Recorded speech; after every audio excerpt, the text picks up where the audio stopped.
Did Coach Thibs reach his peak with the Knicks? Is this the furthest that he can take us? Jalen Brunson, we got some more injury updates. When will he be back? I don't know. Maybe so. Then, of course, the Nova boys, they reunited, in a funny commercial. I was like, what's going on here? And also, we could talk about Mitch and his decision with social media. We got the power rankings. No Knick of the week this week. I explain why later.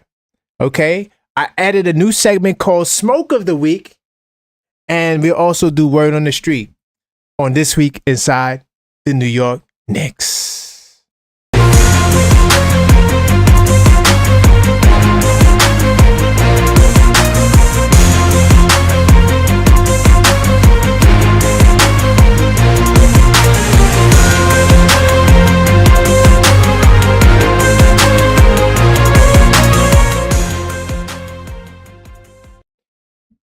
Hello, welcome to This Week Inside the New York Knicks. I am your host, Karan Pierre, the objective fan, straight out of Kings County, New York City's finest, and you know the vibes. All right, so got an action-packed show for you today. Lot to talk about. Hopefully you guys are having a good Monday afternoon. Unfortunately, my son is under the weather, so we've been dealing with him all morning. But everything else is looking up. I do want to share something with you guys. A salute to Maxine in the chat. Oh, Max, I think I left my phone outside somewhere. Somebody was just calling. So if you see my phone, just, but salute to you, Max. Salute to On Dios. Oh, salute to Fritz in the building. And salute to Crime's dad. He always got to start the party, right?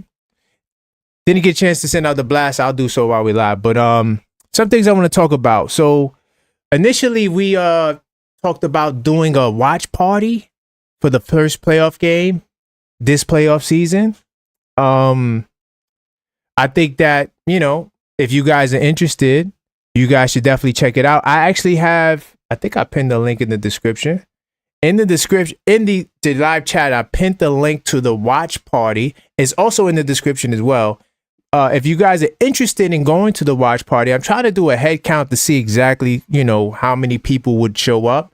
And what space should we go to? Right now, I am looking for spaces so we could watch the party. So if you guys do know a lounge that has TVs or a sports bar that you think will be accommodating, let me know. You could send me an email, info@theobjective Knicks fan, or you could actually send me a text to the Knicks call-up line, which is 646-995-8389. So you could do that and let me know. Salute to Fritz in the building. And New York City salutes to everyone that's going to watch this show. So, yeah, I'm trying to do a playoff watch party. Hit that Google form in the description if you do intend on coming. As far as this week, I'm going to do a Knicks in 10 show, which is different from the After Midnight stream. I'm still weighing in. Should it be a members-only show? I'm tempted to open it up to the public. The last two shows we did were open to the public, but we'll see. We'll see. And also check out that last video I dropped. It was a pretty good video. It was me and Keith. We were having a conversation talking about the Boston Celtics, and we were talking about how the Knicks have, an advantage over the Celtics. Go watch that clip. I just dropped it yesterday. As far as this week inside the Knicks, we'll be covering all the topics between March 17th to the 23rd, and a lot of crazy stuff happened. I mentioned some stuff in the intro. During this stretch, we went 2-2, 2 wins against the Heat and the Wizards, and 2 losses. I mean, oh my God, 2 really bad losses to the Spurs and the Hornets. To me, that's the worst 2-game stretch of the season. So, yes, we got the 2 wins, but the 2 losses to me stood out the most this week. And it kind of impacted the flow of this show. But I think I'm going to jump into research mode now. As I jump into research mode, and salute to everybody that just jumped in, definitely hit that subscribe button if you're not subscribed, and hit that bell icon so you get all your notifications. And if you are subscribed, consider joining the channel. Let me jump into research mode, pal. So we'll be starting off here. This Week Inside the Knicks on this podcast is linked to a blog called thisweekinsidetheknicks.com. You can go there, and it literally will catch you up for the entire week. We also got some discounted merch on the website. Some of the hats you see that be behind me in my display. Also, we got game reviews. I try to update this blog every single day. There's something new up there. So you could go check out thisweekinsidetheknicks.com. Especially on Mondays at 9, you get to see it usually a title like this, like episode 21, March 17th to the 23rd. And we have all the hot news that happened throughout this week. So if you miss something or there's something that you want to, see that happen or review something, you can find all the links to everything in in this website here. So this is where we're going to be reading off from. I always like to start the show off light, reading some some special highlights that we could bring to the pod. So I'm gonna start with Josh Hart. Josh Hart, he has been having a phenomenal year, if you ask me. Definitely the best year of his career. Josh Hart getting a triple-double to tie him with Walt Clyde Frazier. Salute to Josh Hart for reaching that feat. And I think this was in the Miami game. And right now, in terms of triple-doubles, Walt Clyde Frazier, he is the leading, the Knick leader in triple-doubles with 23. And the most triple doubles in the season were 8, which, like I said, Josh Hart tied Walt Clyde Frazier, who also has 8. So Josh Hart has approximately 12 more games to get a triple double. I think at this rate, he'll be able to get 1 or at least 2. I'm going to be surprised if Josh Hart gets at least 2 more triple doubles to be the sole leader in triple doubles in Knick history in terms of a season. But I'd have to give the big time salute to Josh Hart for accomplishing this feat. Pretty impressive. Especially when Josh Hart technically is the 5th option. He's the 5th option. He's the second playmaker on the floor for others. And he's very valuable to this Knick team. So I just wanted to give Josh Hart his flowers early and start the pod like that. A couple of more things, lighthearted things I want to touch on.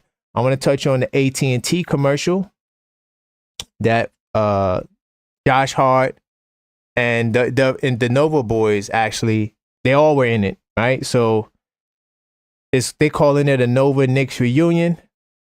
And let me see if I could get a little glimpse of the commercial here. If it'll pop up. I could have sworn the video was here. Nope. Okay, cool. I was going to give you guys a glimpse of the actual commercial, but if you hadn't seen it, I'm pretty sure you have. There's been a commercial featuring the Nova boys with Donte DiVincenzo. And I thought it was kind of funny. You got Mikal Bridges, Hart, Brunson walking down the hall, and then Donte, he's going the other way. And, he's kind of looking down, and then they hand him a Villanova jersey. I thought that was pretty cool. Yuri, who's channel member Knicks Tape Madness Discord server, he always says that he thinks Donte DiVincenzo will come back to the Knicks. I don't think so. I think that ship is sailed, but it's definitely interesting nonetheless. Let me see who else has just joined the building. Car's dad, correct, keep it down, trying to work. Okay, salute to everybody that just joined. But yeah, check this commercial out. I thought I had the clip here. I would have played it for you guys. Well, let me see if I do got it. It might be in another link. Let me see. Let me try the Hoops Hype link to see if I could just play a little glimpse of. Okay, here you go, guys. So I'm gonna play a little glimpse of it. So yeah, you're not gonna be able to hear the sound, but this is the little glimpse of the commercial here. See, like I said, Donte walking down the hall. They do the head nod. Then he's going his own way. Thought that was pretty cool. Let me move to the. Oh man, Donte, he was really mad that he got traded. I remember when he first came to the Garden, wasn't a pretty look. He was talking to Coach Thibs, and Rick Brunson got involved. It was pretty nasty. Let me see what else I want to touch on. Of course, I guess this is not a special highlight, but Tracy Morgan, he had an incident in the Garden where he was, pretty sick and vomiting on the floor. But we did get good news. He's feeling better. This was the picture that he posted on social media, and everybody, loved it, liked it, showed him love. He was good. we were concerned because they said not only was he vomiting, he was bleeding, but it turned out that he had food poisoning, and food poisoning can do this to you. Your body's trying to rid itself of whatever has invaded it and infected it. So this was his reaction. He's 56 years old. We know that he had an incident where he got hit by a truck. I think it was an Amazon truck or something like that. And, you know, he was able to receive a nice, huge settlement. So I'm glad to see that Tracy Morgan was all right. That also happened in the Garden. Some of the people that was there were concerned. Steven Spielberg's daughter was there. This was actually her first Knick game. And let me see if I can get an image of her sitting there next to him. Hold on, let me see if I got it. I know I got it somewhere. Okay. I think this might be it right here. But this was kind of your first Knick game, courtside. I wish my first Knick game was courtside, but this is her.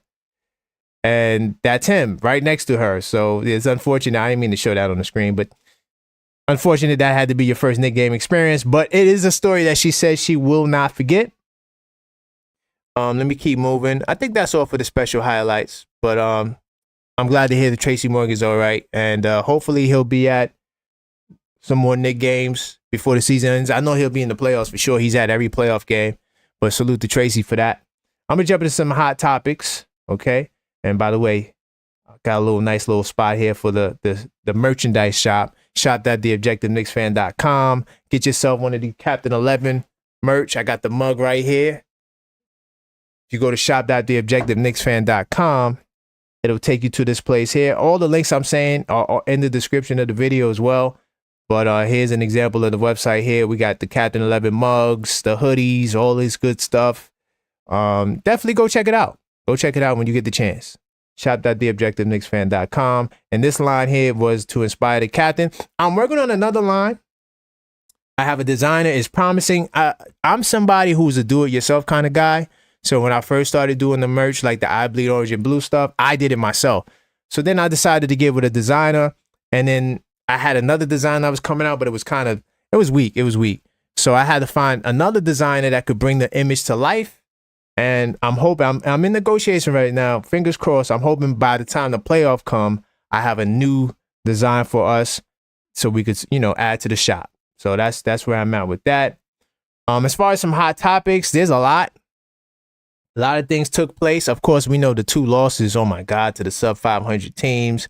I'm going to try to get into some stuff about that, but I'm not going to spend too much time on game reviews because we talked a lot about it on the call-up show. So if you guys missed the Knicks call-up show, that takes place on Friday nights at 10:45. You can go back and check it out. As I proceed, salute to FS Wisdom in the building. Knicks Tape Madness Discord server channel member. I see you. Wait, who needs to chill with the hot dog stands? Okay, what I won't get to. Let me see. HRM the Great. Salute to HRM the Great. Knicks Tape Madness Discord server. I'm not sure if you're in the server yet, HRM the Great. I think, no, you are in the server, yeah. Knicks Tape Madness Discord server channel member. Salute to you. And as we move along, this is episode 21 of the 2024-25 season, okay? We covering all the hot topics. So this is something that we talked about before. I'm not going to spend much time on it. This article by Daily Knicks is talking about the three-point defense. This is something that we've been pointing out. Like, what's going on with the three-point defense? Now, last year, to all my last year is better than this year's people, we struggled with three-point defense last year, too. We were 17th in the league in opponent three-point percentage. So this has been something that has been consistent for the past 2 years now. I'm trying to figure out, for all of my Brunson that say he's a defensive liability. Oh my God, Brunson, he's a defensive liability. Why are we still last in three-point defense? Right? Why are we still last? And we know that the three-point defense killed us in the Spurs game for sure, and in the Hornets game. I mean, and Brunson's not out there. We got Deuce McBride, to me, who's our best point guard defender, even though he's hurt now. But during these 2 games, we had him out there, and it still was a big-time struggle. So I'm trying to figure out what is going on exactly. You know what I'm saying? What is going on exactly? So I'm hopeful that, with Mitch getting more consistent minutes, he can help. Maybe pushing OG to the 3 more. Maybe it can help. But the double big lineup is not without its flaws. And I think we talked about it on the Knicks call-up show. And I'm probably going to drop a clip on that too. The double big lineup has some holes in it. I don't think it's the fix it all for every problem the Knicks have. I do think it helps with the interior defense, which is a problem. But pick and roll defense, I mean, we see Towns. They put Towns in the blender. You know, Towns now he's a power forward. Now he's on the perimeter guarding pick and rolls, right? And same thing with Mitch. They put Mitch in pick and roll as well. You know, he's not the greatest on the perimeter in pick and roll. Now, of course, drop coverage, fine, fantastic. So roll men wouldn't be a problem. I'm worried about the 3-point defense, which has consistently been the problem. Okay, look at this. And the Knicks are also 19th in 3-point field goals allowed per 100 possessions. Like teams, they have, I'm not going to say record nights, but they shoot above their average when they play against us. And these are some that I was talking about on the Knicks in 10 show. So even a team that may not be prolific at shooting the 3 ball, they become prolific. I feel as though if the double big lineup is what Thibs is going to go with, right? This is if Thibs is going to go with it.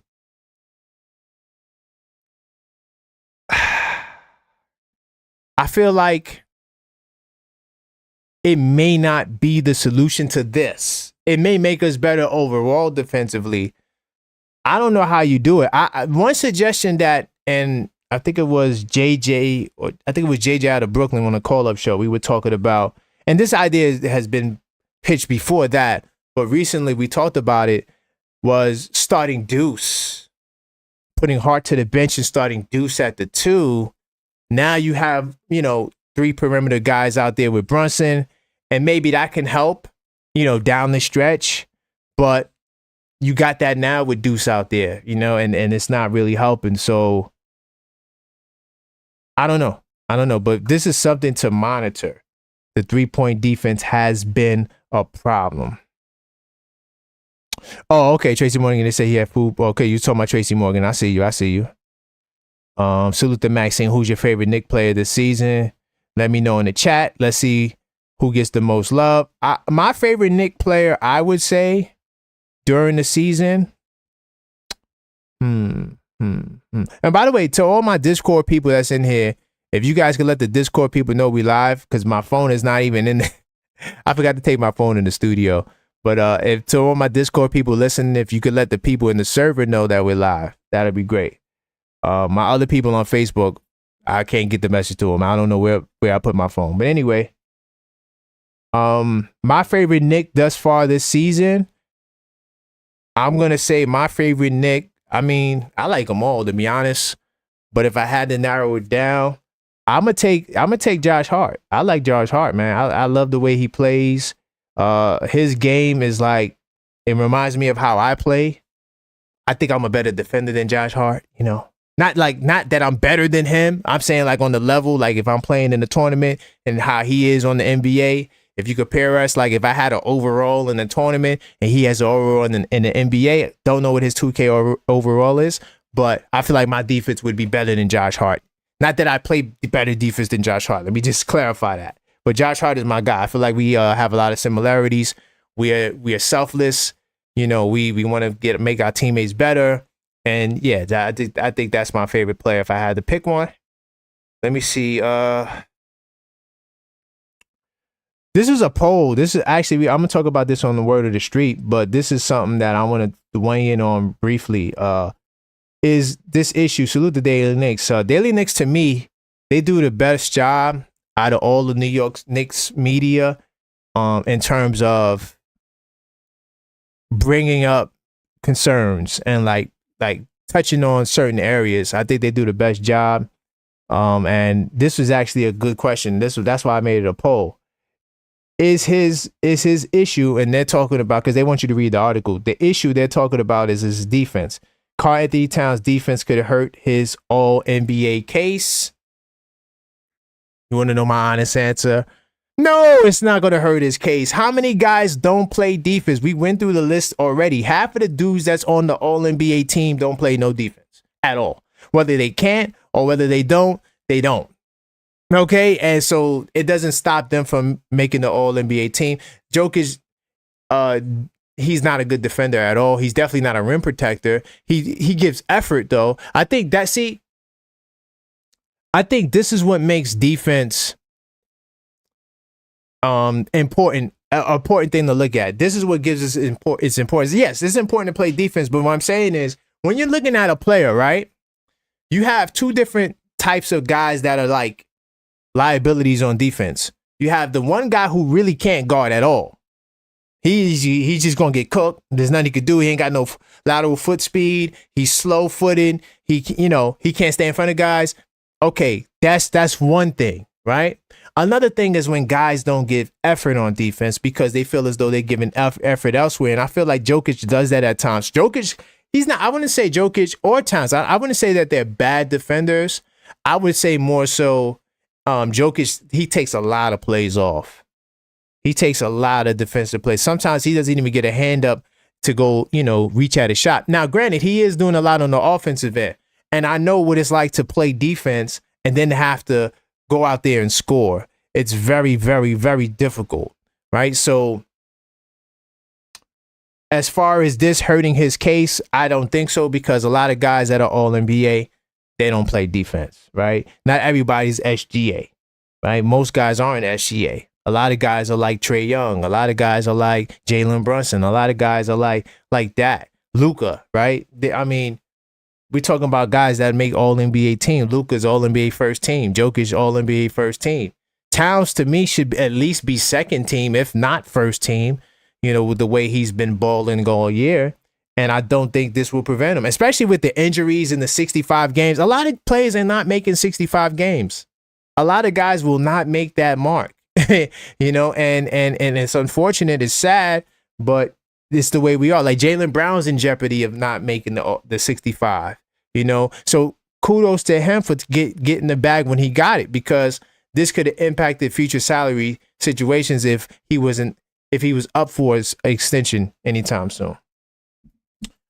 Salute to coach in the building and JJP. Let's go. Salute to everybody that's rocking with me. This is This Week Inside the Knicks. Let me move forward. So I touched on the Towns topic. Let me go to another topic. These are the hot topics, by the way, some of the hot things that happened throughout the week. I probably won't be able to cover all of them, but I'm going to cover a lot of them. By the way, this is some of the topics, if you just joined, that we were getting into. We did not touch on the Coach Thibs yet. I know that's why a lot of you guys are here. We will get to that. That is the flagship topic. Jalen Brunson's injury updates. We're going to get to that. We did talk about the Noble Boys reunite, and all the rest of the topics we didn't get to, we will get to. Okay. Now, when you're talking about Mitchell Robinson, which is actually on the topics list, Mitchell Robinson, he made an announcement on Friday. So Mitchell Robinson said that he won't be replying to anyone on social media because he's getting ready for the playoffs and things in order for my life. Robinson said, I appreciate all of your support. Robinson didn't play the last game in the Hornets because it was the second of the back-to-back, right? Okay, cool. So here's the thing about Mitchell Robinson, right? Salute to Mitch. I'm not going to be hard on Mitch. I feel like he put in a lot of work to come back, and not just like physically, mentally, because a lot of this is just mentally draining. If you're somebody going through a lot of injuries, and he said it, it took him time to get his mind right. And he was the main reason behind the delay in his return. And I'm glad that he took the time he took, even though, the sample size that we've seen from Mitch, he's been playing better the last couple of games, double-doubles. But overall, it took him a while to get to this point. And we really need to see that consistent double-double continue. If he can continue getting double-doubles or near it, going into the postseason, I'm cool with Mitch, right? So I'm for Mitch. I'm riding with Mitch. I'm not against no one on this team. I want to see him succeed. I want to see him win. I'm thoroughly cheering for him. Salute to Mitchell Robinson. I appreciate the work ethic, right? The one thing that I disagree with Mitch a lot is his social media, right? He says these outlandish things, one time he talked about people holding him back and not allowing him to play his game and all these things. And my thing is, some things are better left unsaid. And I feel like this is one of the things that I feel like Mitch didn't have to share. And, of course, I'm not a big celebrity, right? But like, I can deal with the hate. I've been getting hate for all my life, right? Of course, not on the level of Mitchell Robinson, but the hate, it doesn't. I'm someone that can thrive off the hate because I know it comes with success, right? And certain things to me are just better left unsaid. Like, why, as somebody who multimillionaire, successful in life, forget basketball, right? Like, whether or not we feel like a player is bad or not, that's why I try not to trash the players so much, right? Yes, other players are better than others, and when they play bad, we're gonna call them out. I'm not ducking none of that smoke. If you're not playing well, I'm gonna let you know. But I try not to be too hard on the players because for me, they're successful. They're all successful. If you score 2 points, but you're getting paid $100,000, no, not even just $100,000. Some of these guys, I mean, the minimum salary was $1 million, right? But even if you're on a 10-day or a 2-way contract, we're talking about what, $500,000 maybe. That to me is success. Or $1 million, that to me is success. Whether you get 2 points, you could go 0-5 in the game, you still get multiple millions of dollars to play the game that we all love to play and watch. Okay? So you're a success. You're a multi-millionaire. Screw what anybody thinks. We are the fans. That's why I do the call-up show. People call up the call-up show. All I could do is put the disclaimer up. People are going to say what they got to say. But you as somebody that's up here, you don't have to come down here. And I feel like when celebrities make what fans say such a big deal, I feel like you're giving the fans more power than we deserve, right? I feel like us as fans, we're allowed to speak on the game. We pay money. So a fan is allowed to say whatever outlandish thing he wants to say, to be honest. Right? As long as nobody's disrespecting you to your actual face. Of course, as a man, I wouldn't allow no one to disrespect me to my face. Right? So you're dealing with the internet. We're dealing with social media. You know what I do? I don't even block my trolls. I just hide them. Like if it gets to a point where it's just like, I don't want to see this no more, I just hide you and you don't even know that you're hidden. Still got a place to talk they talk. It's just I don't see it, you know. And I think that Mitchell Robinson, he puts too much emphasis on social media, too much of an importance on it. And I understand this is the generation. It's not my generation, right? I understand it, but at the same time, come on, we gotta is it? I feel like because you're getting your life in order, what does that have to do with responding to somebody on social media? I just don't. I'm just different, I guess. You know, when I come on social media, it's for a purpose. I'm in the Knicks world, right? I'm in the NBA world. So I'm on here talking sports all the time on all different types of platforms, right? I try to spend most of the time on my platforms, of course, the Discord server, right? Where we have conversations, of course, on my channel, you know, Facebook and certain places like that. So I just feel like this is not nothing to me. Now, on the flip side, to give Mitch some credit, you know, to give him some credit, I like him, the action though. I think the action is great. I just feel like the announcement is just like, it's not that important. Like a lot of players don't tweet like that. You know, don't be like Jalen Brunson barely posts. I don't even follow. I'm gonna keep it real. I don't even follow players on social media. I just really don't. Yeah, I do, but I'm not like, let me go see what these guys are doing on, you know, every day. I don't care. I'm a Knicks fan. That's what I care about. See this right here?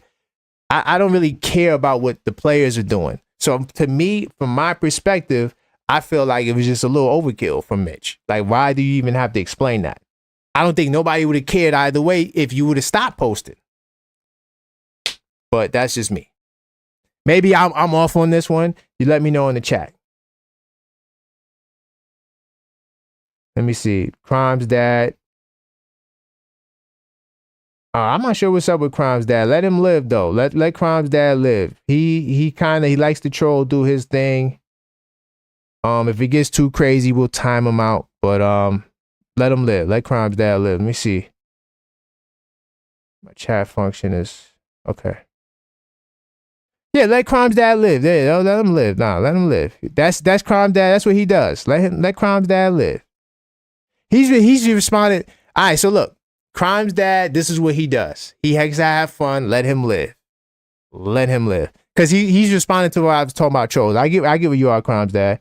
Let me see. Oh, salute the coach in the building. Knicks Tape Madness Discord service. Good to see you around, Coach. Mitch had a game like Khalil Ware, just didn't get a chance to show it. Once you get in the box in the NBA, you can't get out. You know what, Coach? Like, I feel like you're right because there's so many players that are nice. Like, look at Moses Brown, right? And I never did the unfiltered thought on this, but you know what? I'm gonna share some more of what I was saying that unfiltered thought because I probably will never do it at this point. There's just too many other unfiltered thoughts that I have to do that's way more better. But Moses Brown is killing in the G League. He's looking like Shaq down there, right? But why can't he stay on the NBA team? He went to the Indiana Pacers who needed a center. If he's that nice, why isn't he with the Pacers? I'm not saying that Moses Brown is not a good player. What I'm saying is I think that there's something to it. The politics in the box that coach is talking about. I'm riding with you. I'm riding with you. No, he's not Hack Maxey. Let Crime's dad live. Let him live. He's not. Crime's dad will never go too crazy. He may say some stuff that's different, but let him rock. That's my man. That's my man. He's good. He's good people. All right, let me move forward. Let me jump off of Mitch. So that's just my honest take on Mitch. I hope Mitch doesn't hear this. If he does and feels some type of way, I'm just keeping it real. That's all I do is keep it real. I'm sorry. Yeah, I could have lived without seeing that. Of course, PJ Tucker is on his second 10-day contract. I wonder why they don't sign him outright. We know that he has a relationship with Leon Rose. We know that the contract and the salary right now, I think the Knicks now have, $300,000 left? They could just give that to PJ for the rest of the season into the playoffs. Maybe they're holding off because they're looking at maybe going a Moses Brown direction or another direction. TJ Warren, maybe. I don't know. I'm not sure if TJ Warren signed. He could be. I haven't really kept up with what happened with the Knicks G League. But he gets signed to another 10-day. Salute to Mike from Harlem to PA. He said in the Discord server he thinks that half the team doesn't rock with Karl-Anthony Towns. And he actually played footage from a point in the game. All right, so do you guys remember that point in the game, the last game that we won, where we were up big and Towns, like with 2 minutes left, he's still in the game because they couldn't get him out because he went to the foul line and they were trying to get him out the game. But he was still attacking the basket like hard. And he attacked the basket, and got fouled. And PJ Tucker could be seen on the bench making a face like, why does he have to do that, right? So he was speculating, just speculation. We're not putting nothing out there solidified, but the way PJ Tucker made his face. But I told him, I said, but this brother got his second 10-day contract. If Towns was uncomfortable with this brother, he would not get the second 10-day contract. Trust me. So I like having PJ on the team, especially going into the playoffs, because I think it's all about mindset and toughness from a mind state standpoint. Not to say that I don't think the Knicks is tough, but I think he adds to the mentality, the tough mentality that's going to be needed in a playoff series, especially against Boston. So, and he's a former champion. He's just been there. He's a veteran. You need guys like that on your bench. I think that Thibs has shown us he's only going to play 10 guys. He's not playing nobody outside of the 10 guys, okay? He's not playing. So, unless somebody gets hurt, we've seen Kolek, right? But those 10 guys are the guys he's working with. I'm hoping that Kolek would, if God forbid, something happens to Brunson again or Deuce, that Kolek will get the time because Kolek has shown me stuff. I'm going to get to Kolek in a second, but yeah, we'll see. We'll see. All right, let me move to the next topic. How are we on time? Okay, good. We good on time. I'm gonna move a little quicker through some of these hot topics because there's some things that I definitely want to talk about. I'm going to ask a question with this next one because we kind of talked about this too on the next call up. Let me just close this out. How many of you guys are using this as an excuse. The grueling road schedule taking a toll on the weary Knicks. We're a little bit drained mentally. How many guys is jacking that? Y'all jacking that? Coach Thibs says this is the schedule. This is the schedule. This is the schedule. I'm sorry. The schedule is the schedule. Sometimes it's in your favor. Sometimes it's not. We've been on we've been on the road a long time and home for one, then turn right back around. But that's our reality. That's facts. I mean, the Knicks definitely were on a major road stretch. They had 9 road games. Well, 9 cities they had to be in 20 days. I mean, people are human. I'm going to say these guys are human. So we're looking at ESPN, box scores, and stats and averages. But, yo, the real life, like I just said, my son is under the weather. He's battling the cold, so he's not going to his school and nothing today. So we've been dealing with him all morning. But, that's real life. That's real life. And that impacted me. I came a little later than I wanted to. So you don't know what these guys are going through. Even though they're professionals, that doesn't mean they're not human. But while I'm giving them that grace, I still think that some of these games, you got to win these games. I mean, you got to dig and find a way. That's one thing about Cleveland, with the exception of that 4-game losing streak that they went on. Yes, I'm going to highlight it. The 4-game losing streak that Cleveland went on, that the Knicks never went on. The most we ever lost was 3, but I digress. To be honest, like some of these games, like Golden State, that was a game to me you should have. I don't care if Brunson's not there. You got guys trying to punk you, and I'm going to get to that. I got a new segment called Smoke of the Week. I'm saving that for the Smoke of the Week. But, the Clippers is another game. Kawhi just coming back.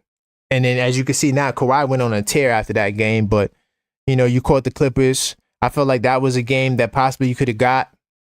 You did win in Sacramento. You did win in Portland. But to me, the Golden State game was a game that you got to get. And, of course, the San Antonio and Charlotte game. I mean,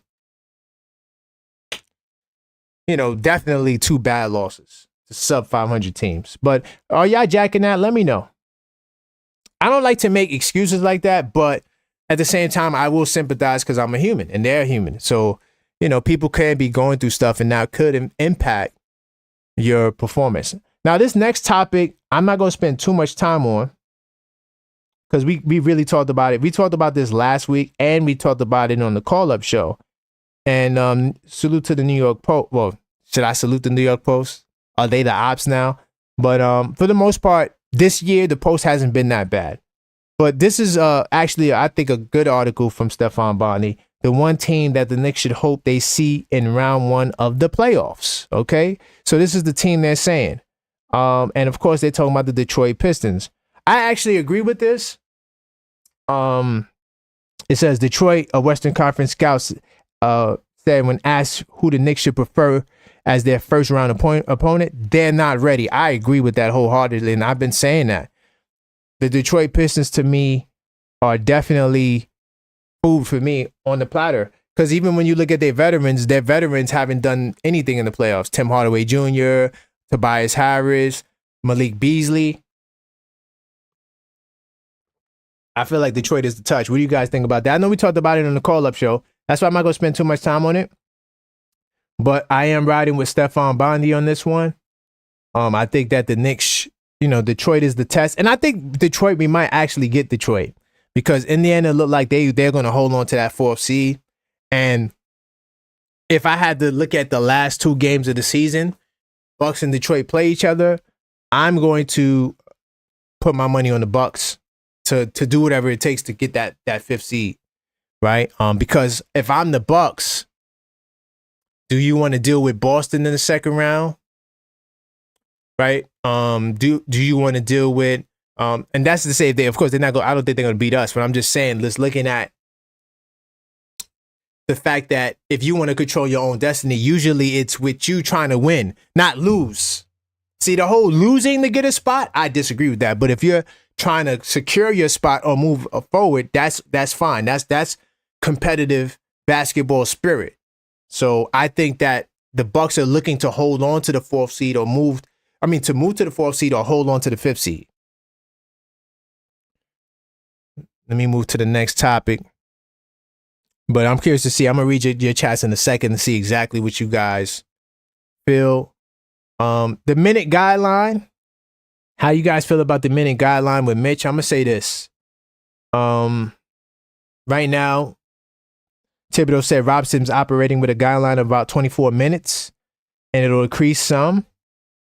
So, of course, this was right after the San Antonio game. He logged 17 minutes with 13 points, 11 boards. Double-double. Now, I do got this to say. I think that they're going to try to start the double big lineup. And I think it's a mistake. I don't think it's a good idea. Not in April. Now, we got Dallas next. By the way, I'm not doing the live play-by-play for the Dallas game. I'm sorry, can't do it. I have stuff to do on Tuesday. And like I said, if I'm going to do a live play-by-play, the game, it got to matter. Anthony Davis might not play. I'm not doing Tuesday's game. And then the following Tuesday, if not the following Tuesday, is the Tuesday after that, we got the Philadelphia 76ers.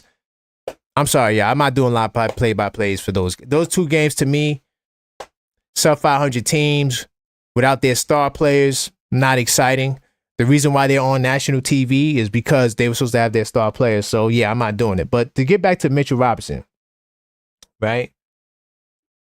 Mitchell Robinson, anything more than 24 minutes means you're a starter, right? Usually starters get more than 24 minutes. You rarely see bench guys getting that. Of course, you got some 6 men of the year that get close to 30 minutes a night. But at the same time, I don't think that is the right move. That's me. I'm not Coach Thibs. If Coach Thibs decides that he wants to do it, I have no choice but to ride with it, right? And by the way, let that be a spoiler to the flagship topic, which is, did Thibs reach his peak as the Knicks coach? We're going to get into that. No worries. That's coming. That's flagship. I'm just running through some of these other topics. But I like Mitch off the bench. I like Mitch using him in spot situations, offensive, defense, down the stretch of games, playing him sometimes with Towns. I'm cool with that, but I don't think because listen, teams gonna pick and pop all day. They're gonna put Towns in pick and pop action all day because Towns don't normally have to deal with that because he's mostly guarding fives. So now he's just dealing with rolls. So if the drop coverage works better in a roll. Now I do think that the drop coverage on pick and roll does kind of impact the 3-point defense, and I'm thinking that's like a hint to why the 3-point defense is not as solid. Well, let me see what you guys talking about in the chat. Salute to Yuri in the building. Knicks Tape Madness Discord server channel member. Salute to you, man, Yuri. I appreciate you. Salute to Esco Harlem in the house representing for Uptown. I salute. Let me see what else is in the building. Let's see what else you guys. Big news. Okay. Maxine, what type of information you trying to drop off to the crowd?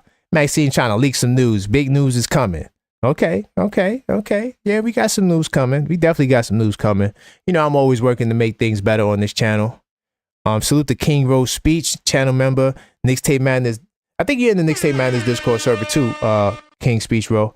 AD might be back for the Dallas game. So what are you saying? So he might be back, so we should do it?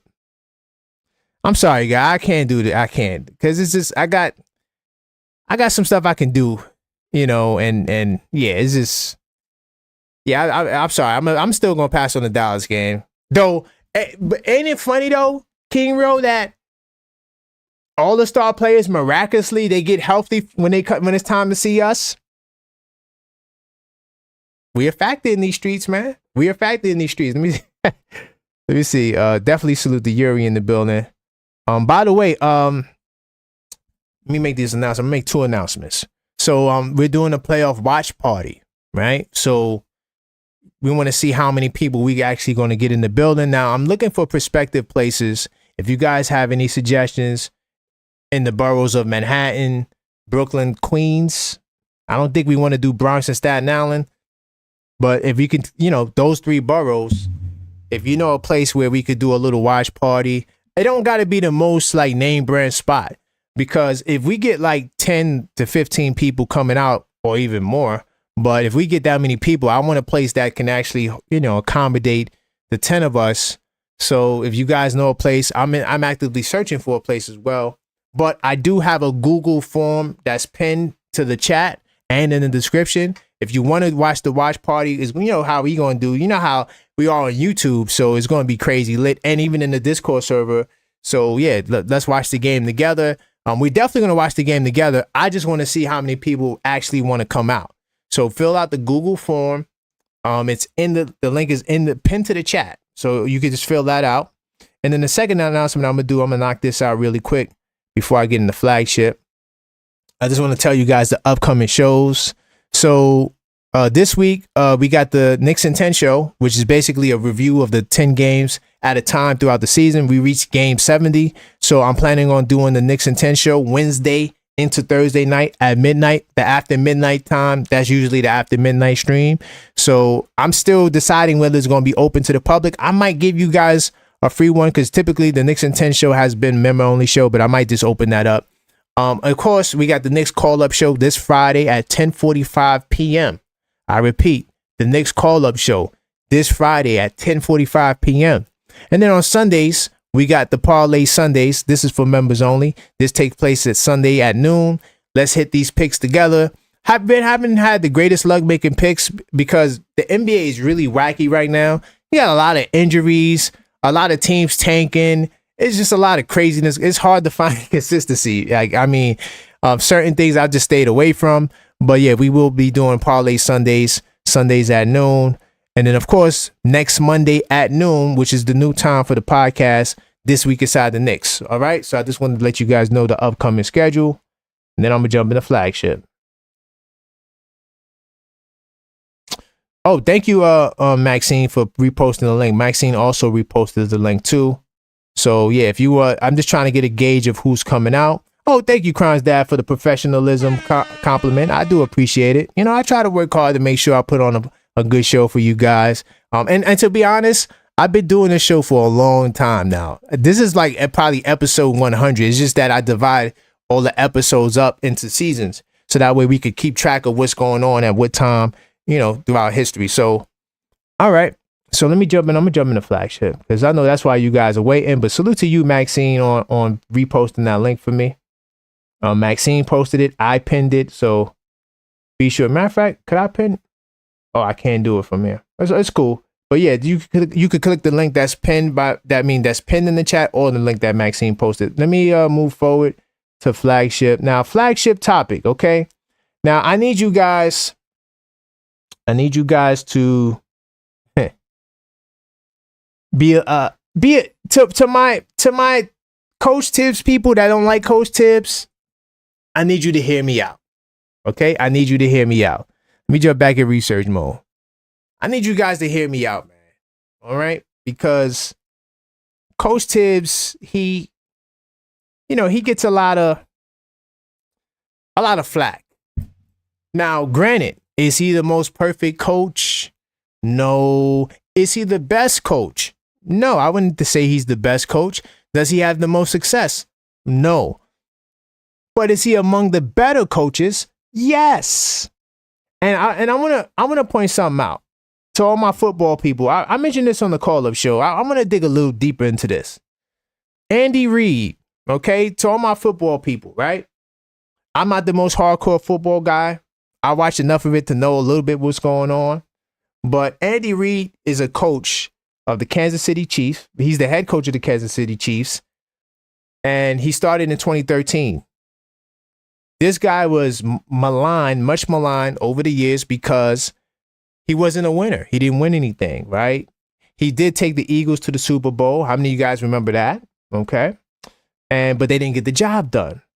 He started the Kansas City Chiefs job in 2013. So he's been there for 12 years. For a football coach to be a coach of a football team for 12 years, that's hella impressive because you see the turnover rate. Some dudes don't even make it 2 years in football, right? The reason why I'm bringing up Andy Reid is because I find him to be comparable to Coach Thibs, right? They're the same age, right? So he started in 2013, didn't win his first championship till 2020. So that means Kansas City was riding with him. They believed in him. They gave him the time. Coach Thibs, like I said, he's born the same year, same age, 1958, right? 67 years old. His backdrop, he got his first head coaching gig in Chicago, right? And that was 2010, 2015. We know he took over the Knicks in 2020, right? So that's 5 years of Coach Thibs. 5 years of Coach Thibs. Some of you guys feel as though we should get rid of him. He's not a winner. He's never won a championship. He is a winning coach, but he's never won a championship. And then the one area I'm going to give y'all, he doesn't have a winning record in the playoffs. But that can change after the season. He's right there. It's not like he's like 1 for 10, right? 10%, So Andy Reid, they wrote him off. They said, oh, he'll never win a championship. Why does Kansas City give him a shot? Get another coach.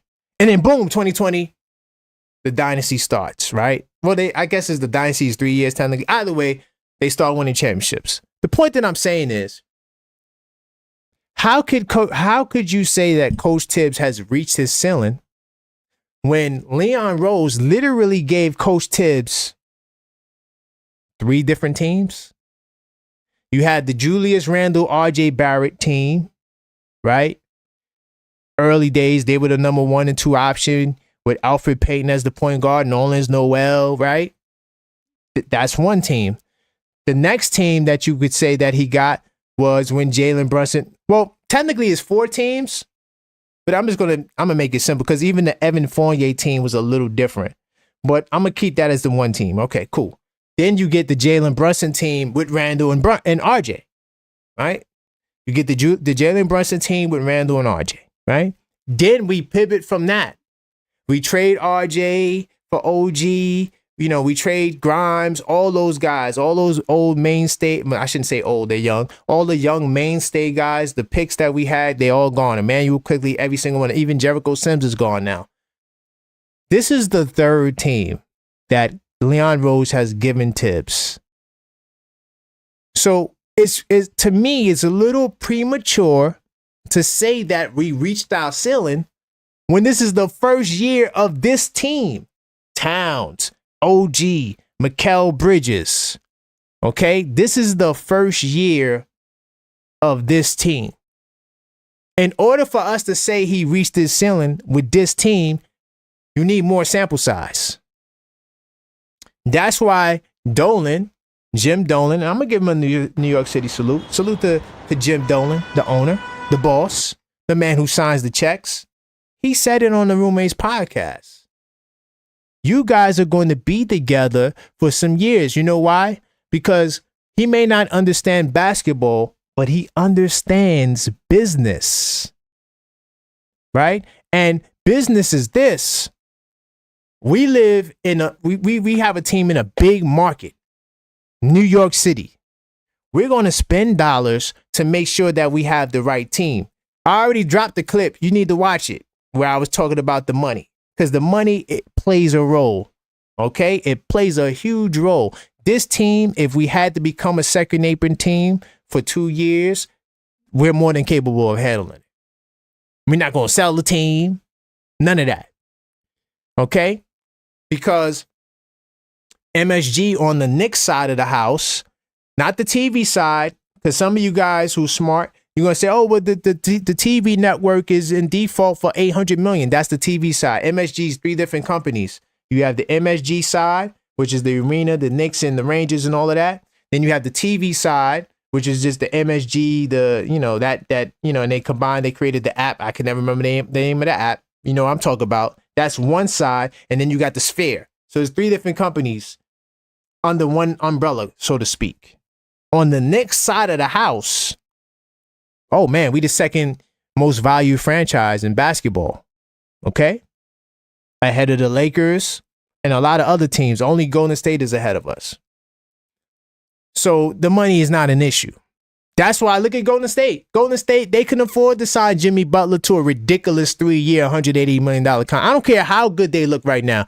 None of us have Golden State as a championship contender. No, none of us. But they say they signed that man to 3-year, $180 million contract. So to bring it back to the Knicks, I find it to be premature to say that Coach Thibs is at his ceiling when he just started with the team. The only way to see the ceiling is if 2 years from now we regress. We go from the 3rd seed to the 4th seed. Because you can't even say, well, last year we were the 2nd seed and now this year is we're the 3 seed and we regress, because we honestly could win more games than we won last year. We're still 2 games above where we were last year. Just facts. We're 2 games away ahead of where we were last year. So last year we still haven't caught up to ourselves. The only thing that we're slightly less than, if you're looking at the whole picture, is net rating. But it's 0.3. That can change in the next 3 games. This team, you can't say is worse than last year's team.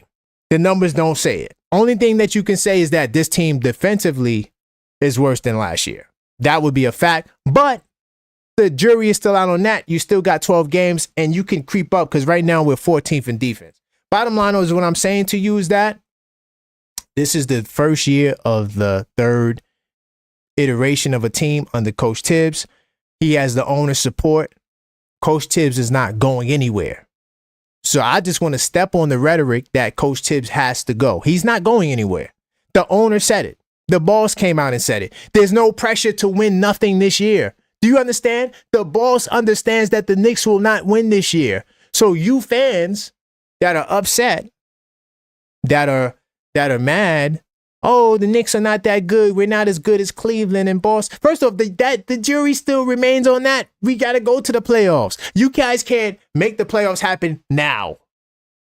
So yes, we could all think, oh yeah, Detroit, we're going to wax the floor with them, which I do think we are. But we still got to actually do it in real life. Boston, they're the favorites to beat us, but they got to actually do it in real life.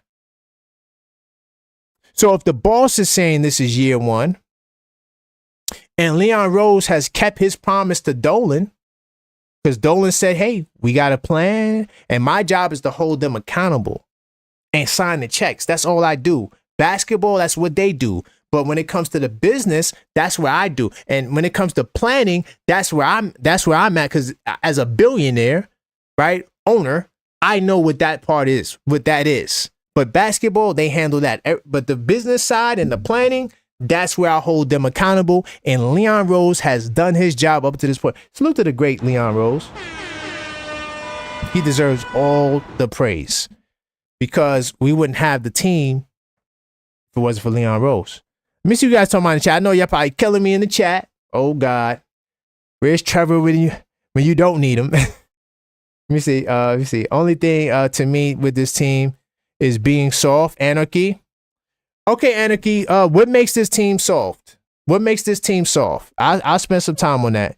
What makes this team so? Tory B. I'm not mad that we're struggling. I'm mad Thibs refuses to adjust. That's not a new team thing. That's an old stubborn coach thing.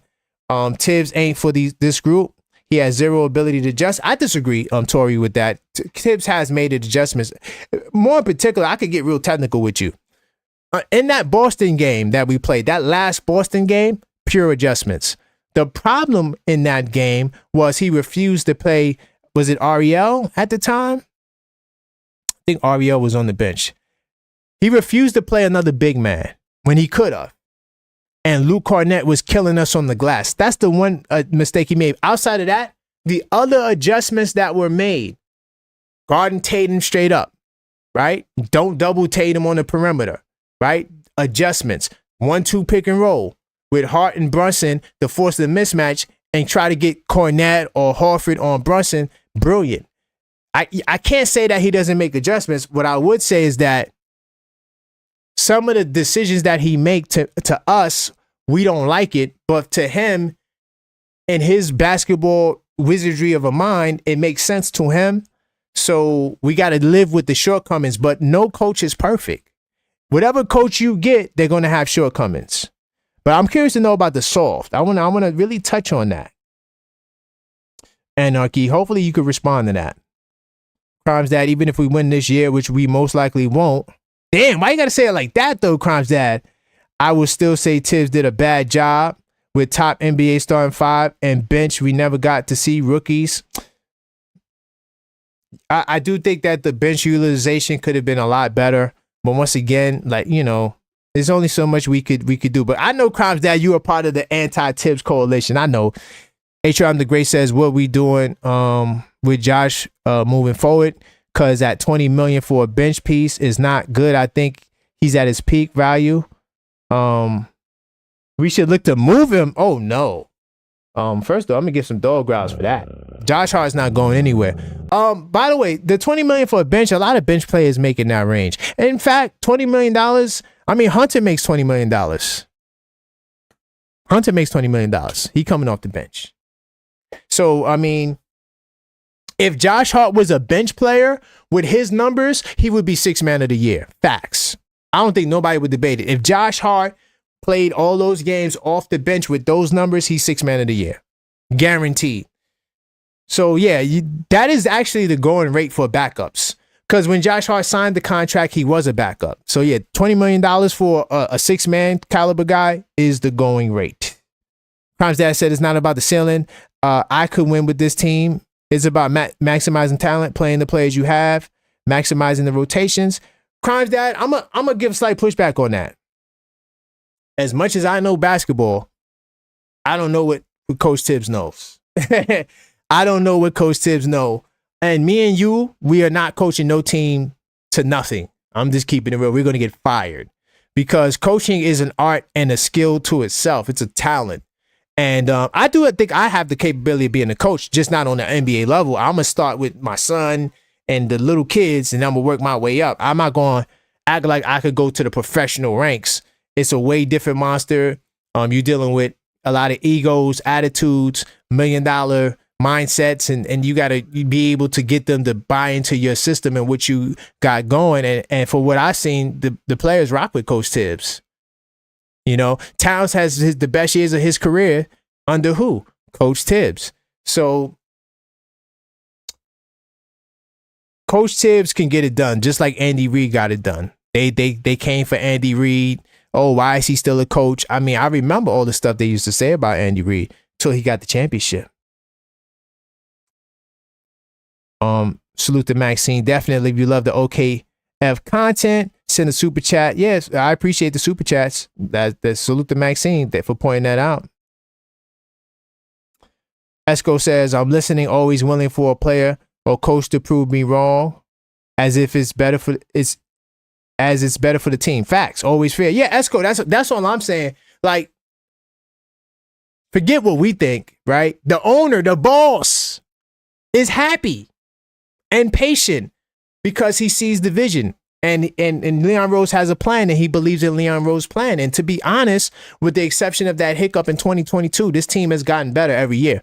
And I'll put the 2022 team on Leon. You know, that was one of his blunders, right? He definitely could have avoided the Kemba Walker at least. But even the Evan Fournier signing to me wasn't the best signing. But at the time is what we had to do because we needed to do something, right? To add to our guards because Alfred Payne is your lead guard. I mean, yeah, no offense to Alfred, but we needed to improve on that dramatically. So I think that Coach Thibs, this is year 1, guys, and it's already a good start to me. Let me see. Okay, so meaning lacking defense and grit. We do fight back, but not as much as we should. Thibs is my coach. We still highly okay. Yeah, I'm not gonna take you out of your position. I do disagree. I think that not playing defense doesn't necessarily make you soft. I mean, we are like in the top 15. Like we're currently ranked 14th in defense right now. So it's not like we're like 22, 23. We once were there. But in terms of grit, this team has grit. I mean, what more is grit than, hold on, because you guys already know how I get down. Where's my stats? Hold up. I got my stats in front of me.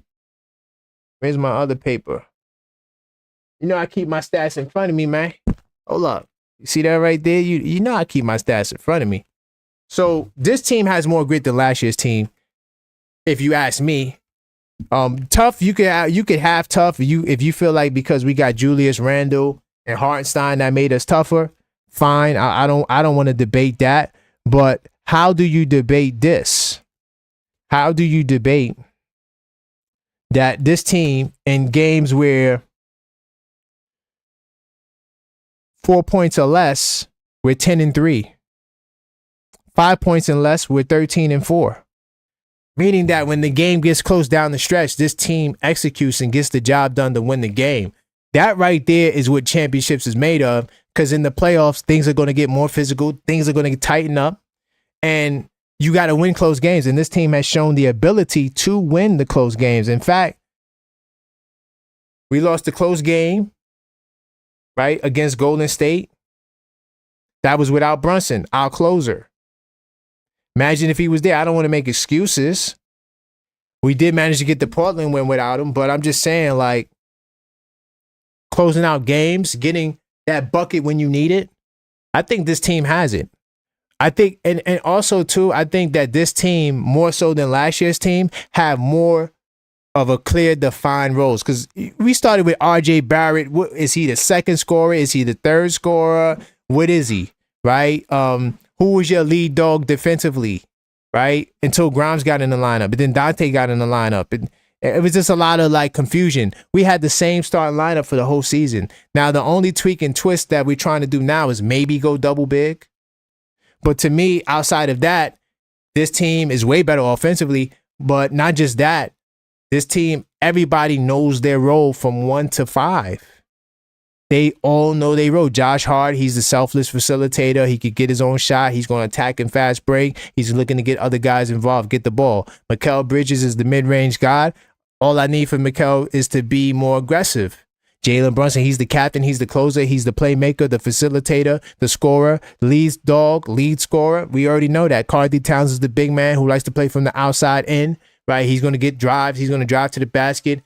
He's going to shoot threes. He's going to dominate the glass, right? OG Anunoby is our best defender. He's going to guard the best wing guy. He normally matched up against fours. Everybody knows their role. Last year, was it Randall's team? Was it Brunson's team, right? Now we got OG in there, and then it was just too much going on for me last year as to why, we probably, and then of course the injuries too. Injuries also hurt last year as well, to be fair.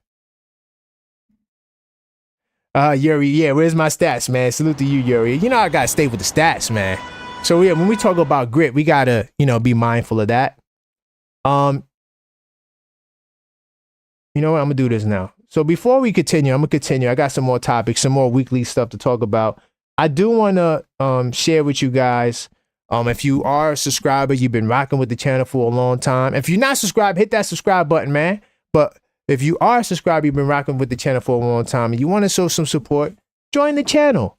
We got 2 packages. I'm only going to talk about the Starter Knicks fan package because to me, the Starter Knicks fan package is a great way to start out when you want to become a member, right? It's only $4.99. As soon as you become a member, you get access to the Knicks Tape Madness Discord server where you can chat with me all day, every day. We got a 24/7 NBA chat, 24/7 NBA chat, and a 24/7 Fight Fans Only chat is lit in there. We always having conversation. Every time there's a game, we having great conversation. I'm pointing out the 1-2 pick and roll, the defense. Why did he drop back like that? I mean, it's really high level, good conversation, basketball conversation. That's one of the perks you get when you join any package. You get access to the Knicks Tape Madness Discord server. That's not all you get. You also, of course, get the cool, nice little badges like you see Yuri, right? You see Knicks will be champs 25-26. By the way, salute to you, Knicks will be champs 25-26. I see you in the building. I'm going to read your comment in a second. We have member-only lives, and we're going to have member-only live chats where it's going to be just for members, so you get access to that. And then one of the couple of shows that we do, I've been doing the parlay builders for all people. That's a hardcore perk, but I've been doing it for everybody right now. We also do the after midnight stream, which I opened up to the public, but that really is a members only show, right? I do the unfiltered thought series where I speak on topics that possibly is not right for YouTube. Don't necessarily have to be just like crazy, explicit, but it's more so like just stuff that wouldn't go in a regular YouTube video. Other status updates, feedback to the channel. I mean, it's a lot you get when you become a member. Of course, the members get shouted out, right? I like to salute everybody, but the members get the special New York City salute every time. And of course, extended discount on merch. Like I said, we will be expanding the merchandise shop options. Right now, we got the Captain 11 stuff up in there. You get a bigger discount on this. So instead of the 10%, you get the 20% discount when you become a member. So yeah, it's a lot that comes with it. The best way to test it out, go hit that join button and join the channel, especially if you've been a subscriber for a while. All right, so I'm gonna move on to the next topic. Okay, so let me go to. So I got some new segments, right? So I got it. One of the new segment is comment of the week, right? Comment of the week and smoke of the week. So I'm gonna start off with comment of the week. So this is comment of the week. Salute to this brother right here. Right now, it's funny, right? Every year with the Knicks, we get one person who is like the polarizing figure, right? Last year it was Randall, up until he got hurt. And then RJ had a little bit of it. Frank Ntilikina was the major, I think, out of all the people in the 2000, from like 2015 to now, the most polarizing figure was Frank Ntilikina. I mean, oh my God, the Frank Ntilikina supporters. If you're a Frank Ntilikina supporter, leave right now. I'm joking. But the Frank Ntilikina people were a little too, they were over the top, right? They were worse than the RJ Barrett people, right? So this is the comment of the week. I'm gonna be doing this every week from now on. Thibs is killing this team. Every year he plays players 40 to 44 minutes a game. Is that true? No. No Knick player under Coach Thibs has averaged anywhere near 40 to 44 minutes. That's not true. That's cap. At this rate, the Knicks will get bounced in the second round. Okay. It's possible. Thibs has done this with every team he has coached. Now they are losing games they should be winning. Okay. Every team loses games they should be winning. Do you want me to go to list of, we could start with OKC. Do you guys want to go down the list of teams that lose games they should be winning? We could start with the top 3. I know because I watch all of them. We could start with the top 3 teams if you want. Okay. But I'm going to say this. Just to respond to this comment. It's just factually incorrect. The only thing I'm going to give him is that at this rate, we could get bounced in the second round. At least he's not saying we getting bounced in the first round. But the 40 to 44 minutes as Knick fans, and this is assuming, I think this guy is a Knick fan. Salute to Mark, right? Salute to you, Mark. New York City salute. You could be a suffering Knick fan, okay? And that's fine. And I was a suffering Knick fan, right? But at the same time, we got to be a little bit more on point because there is a mission to divide Knick Nation. I'm telling you, there's a mission to divide Knick Nation. That's why all these narratives is out there. Last year, Jalen Brunson is undersized, right? They put narrative out there because they know it's going to stir up some sort of controversy, right? This year it's been a divide and conquer tactic, right? Where now it's Coach Thibs. He just plays guys 40 minutes. You guys don't watch Knick basketball because if you did watch Knick basketball, you would know that nobody on the Knicks averages 40 to 40 minutes, 44 minutes during the season. The time where guys get 40 to 44 minutes is in the playoffs. That's where you're supposed to get the minutes and the time. That's when you're supposed to get the minutes and the time. Now, yes, I do think Coach Thibs overplayed these guys. I do think so. But it wasn't 40 to 40 minutes. That's an exaggeration. Why are we exaggerating to really go hard on Coach Thibs? I don't like it. Especially when you as a Knick fan know that guys play 40 minutes in the playoffs. When Josh Hart was playing 48 minutes, that was in the playoffs, and in late in the season, he might have played 48 minutes. I can't remember. But the bottom line is the 48 minutes wasn't all year. Like, I'm just not going to play a bench. No, it's not true. Not true at all. And then I do expect to see the minutes come down some, especially as we get close to clinching the spot. And, now you're just trying to get guys, rest and ready for the playoffs because it's going to be a huge grind. The good thing is we're going to finish in the top 6. So that means that we don't have to be in the play-in. The play-in is from the 15th to the 18th. So the last day of the season is the 13th. And then the playoffs start on the 18th, which is a Saturday. So this guy's just out of pocket. And I don't care what Thibs has done with a past team. I don't care. But I know what he's done with this team. And the argument that he's burned team players down and we're losing games they should be losing. See. Like, people, they're just not objective in their takes, and that's fine. But at the same time, I just got to highlight it. So going forward, if you guys start saying some crazy stuff, I'm going to make you guys the comment of the week, okay? Let me see you guys talk about the chat for who. Trevor. Salute to Trevor in the house. Frequent caller of the Knicks call-up show. Trevor, you missed a segment. You're going to have to go back. You're going to have to go back. Crimes Dad, you will never be the comment of the month. Nope. You will never be the comment of the month. Now watch Crimes Dad. He's going to be, and you know what? That's a good idea. Hold on, let me write that down because I was just doing comment of the week. But you know what? We're going to do comment of the month too. And I'm going to make y'all vote on it. Let me write that down. Comment. I like that. Comment of the month. So watch Crimes Dad now. He's going to be saying all types of crazy stuff just so he can make the comment of the week. Watch. Oh, salute to Mizak Saponi. Hopefully I didn't say your name right.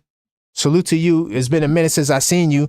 You're actually in the Knicks Tape Madness Discord server too, Saponi. Great to see you in the building, man. Saponi is a good dude. One time he corrected me on an error I made on the live when I said that when you're an apron team, you can't take back. I said that you can't send out more value than you take back. But it was you can't take back more salary than you send out. Salute to Saponi. Great to see you in the house. Yuri says, but yeah, all teams have lost games they should have won. Exactly, Yuri. That's what I'm saying. Like, come on. As Knick fans, we can't be like Stephen A. Smith. And so, that's my guy. I ride with Stephen A. Smith. I don't agree with him, but I support him because he's trailblazing, right? For all those talking sports and media, but at the same time, I know why he's doing it because he can't just be a complete like Knicks boy.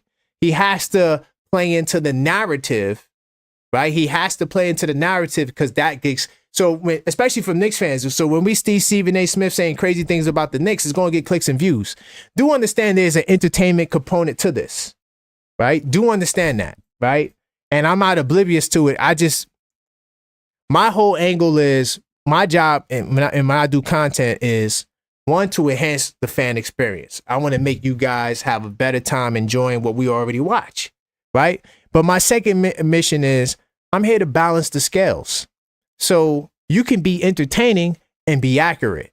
I hate when people just get up there and just start saying stuff just to say it. And they ain't got a leg to stand on. I hate it. So this is why I do what I do. Let me move on to the next one. So here's another new segment. This is the smoke of the week. Smoke of the week is when, dog growls. When we got to get it in. We got to get it in. And this week, the person that gets the smoke is Draymond Green. Yeah, Draymond Green. He's getting the smoke of the week. I listened to his little podcast. Once again, another player with a podcast. The only thing I don't like about Draymond's podcast is that it's centered on talking about current events. I feel like as a player, why are you so focused on everybody else, right? Like, yes, he tells his own side of the story and he tells his perspective, and I'm not saying he does a bad job. He actually is talented in doing podcasts and just talking in media. He's definitely one of the better players in doing that.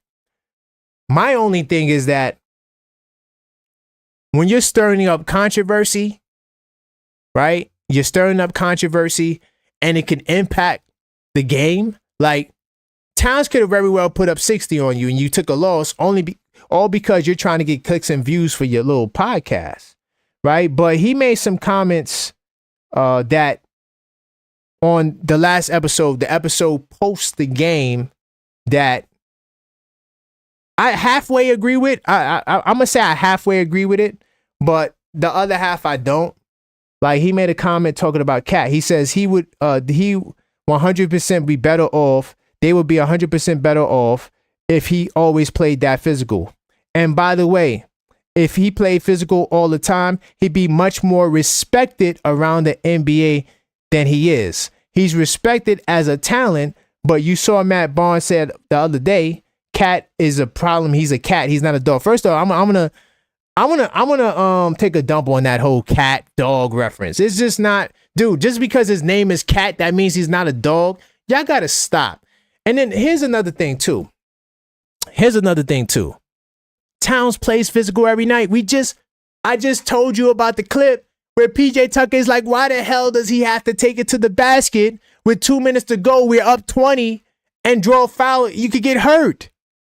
That's what Towns does, the crossover on the dribble move on the big guy, the in and out hesitation, trying to get your big guy off trying to shift him, right? He wants to shift the center because he knows he's not going to be able to shift back.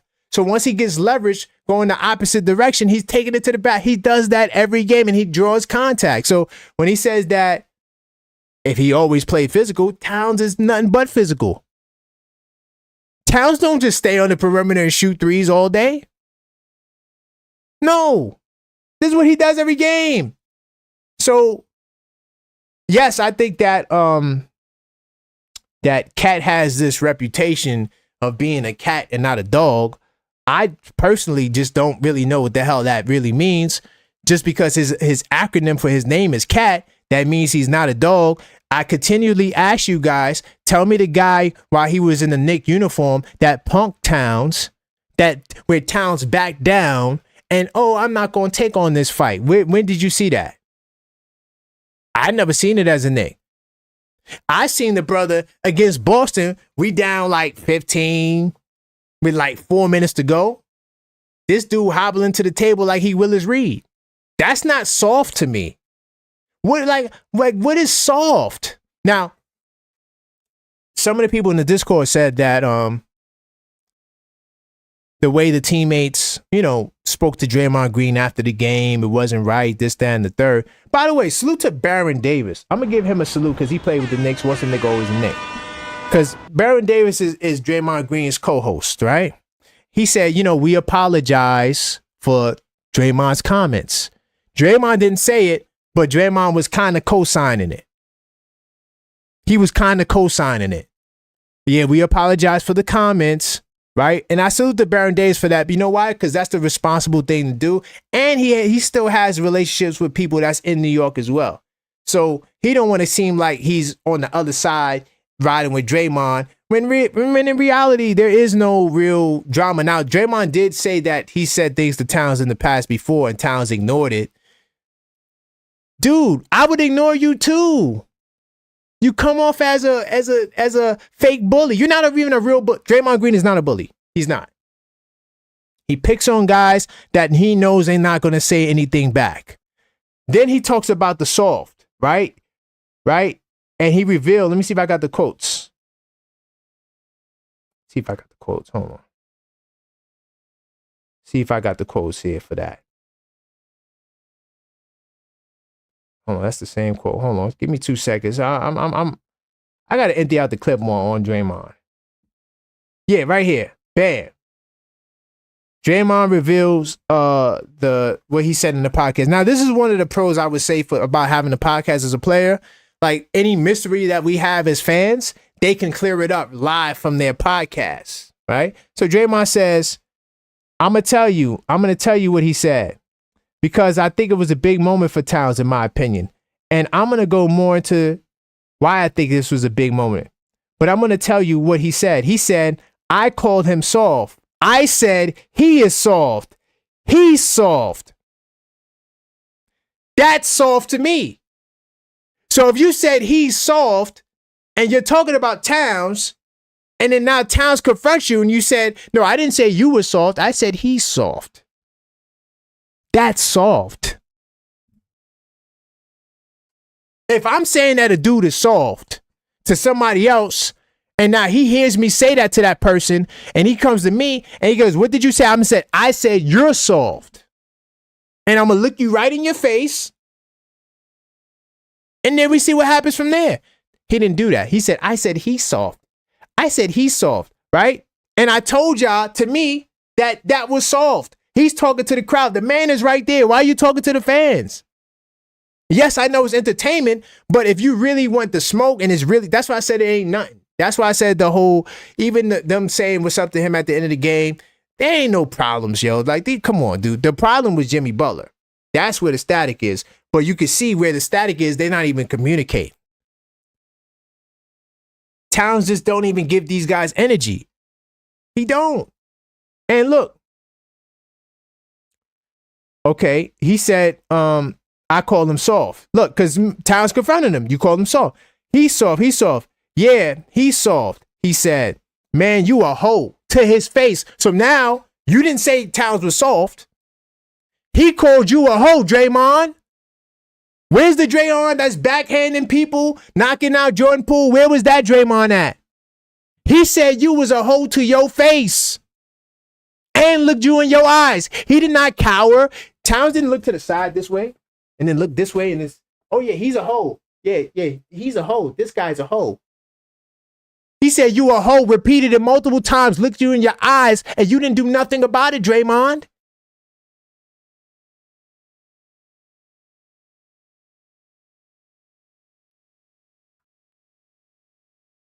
Okay, so where was I? Oh, man, you a hoe. I said, right. He said you a hoe. This is good. He said, ho, ho, ho. Then he tripled down on the fact that you being a hoe. And then I said, get him. Once again, Draymond not talking to Towns. I said, get him out of here. Go sit him down. Go sit him down on the bench. Hey, Thibs, get him out of here. Why are you talking to Thibs? He called you a hoe. Where they do that at? I'm curious to see what y'all take is on this. I'm curious to see what y'all take is on this. Because clearly, Draymond didn't handle that. Now, how many of you guys think that if this was Jordan Poole that said it, you think that he wouldn't approach Jordan Poole?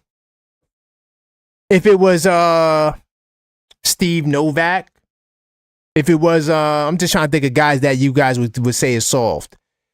Trae Young. I don't think Trae Young is soft though.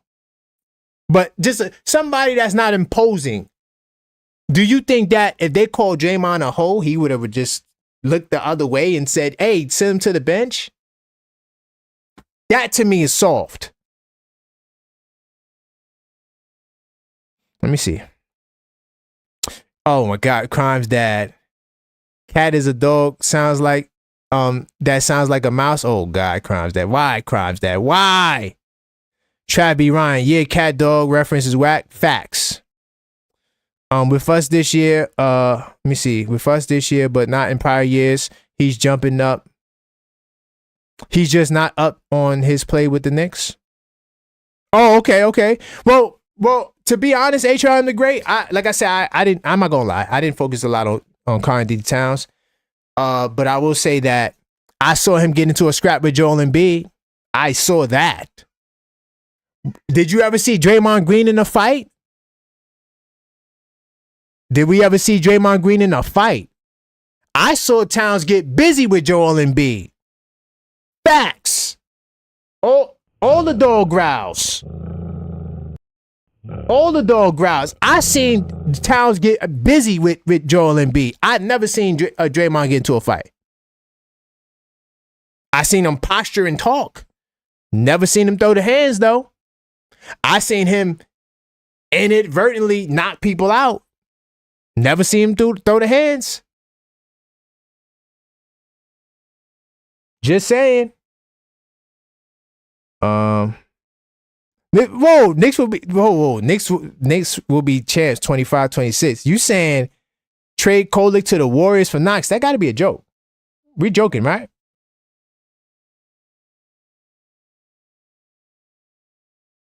Let me see. Yeah, having some personal chats in the chat. I'm just trying to make sure I ain't miss some of my people's chat. But yeah, all teams lost games. Okay. All right. So we'll make sure. J-Mon Green, Mr. Single Double. That's funny.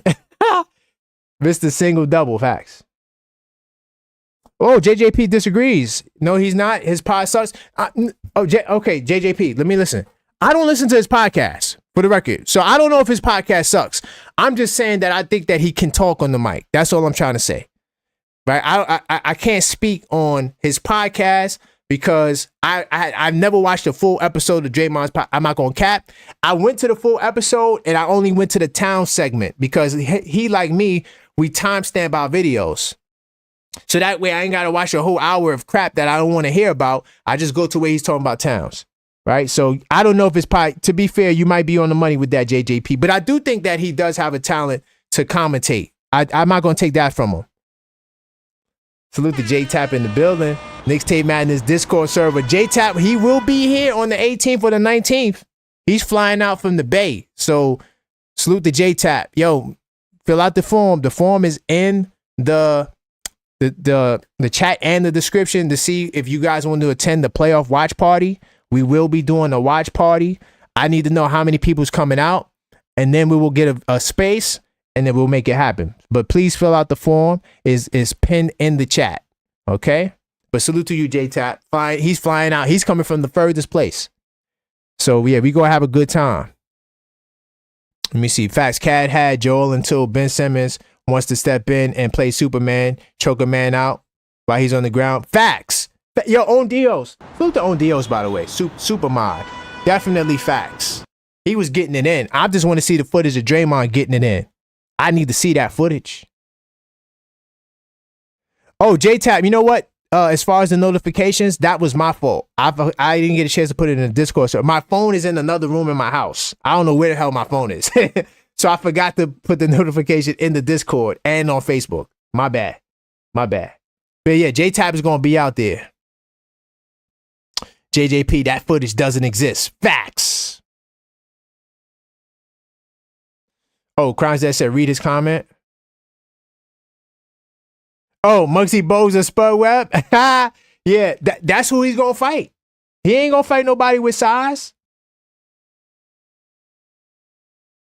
He ain't gonna fight nobody with size. So that's the smoke of the week. I'll be doing the smoke of the week. So I added 2 new segments to the pod.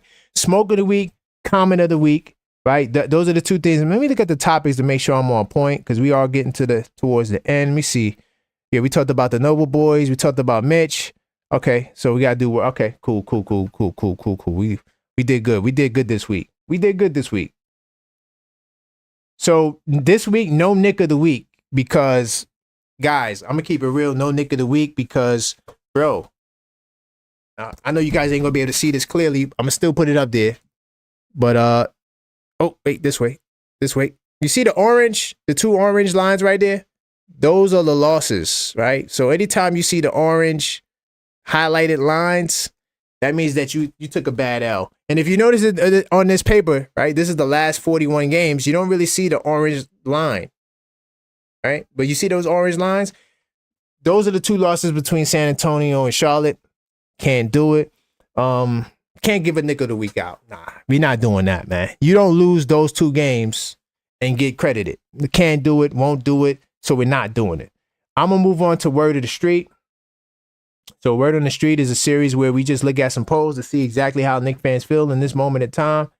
And let me do a refresh because I'm pretty sure some more people may have voted. But so I'm going to start off. And like I said, this is the upcoming programming. We got the next show will be the Knicks in 10 show, which will be the midnight show, which will be at the time of the after midnight stream. So definitely make sure you're in the building. Oh, well, okay. I see a little super chat. Knicks under Thibs won't make the playoffs this year and will lose 13 straight to end the season. Crimes Dad, I appreciate the donation, but I will not put that under the comment of the week. Do understand that. I will not put that under the comment of the week. I won't do it. Okay? Because I know Crime's dad gonna be reaching to get there.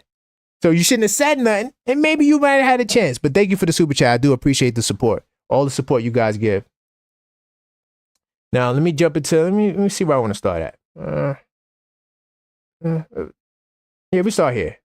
Let's start here. Was that third quarter? This is crazy. And I swear to God, like, New York media is cruel, boy. When we were winning, oh my God. The Knicks is back. We doing all these things. We lose these 2 games.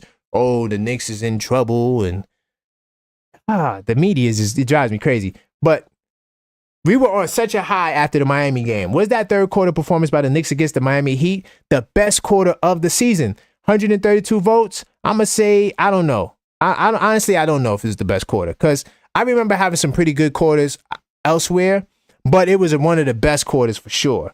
64% of Knicks fans say yes, so y'all know more than me. 26% say no. I'm going to say I don't know because I feel like there might have been some other quarters that I don't remember right now. How confident are you in the double big lineup? This is an important question to me because I feel like this is what's coming down the pipe, and I'm not really for it. I'm gonna keep it real, only because I see the pros, but the cons to me don't really help with some of the weaknesses that we have in the lineup that we have now. It helps on the glass, but it's not going to help with three-point defense. How confident are you in the double big lineup featuring Jalen Brunson? Could it be the X factor as the season progresses? Keyword is the X factor, right? I'm going to say no.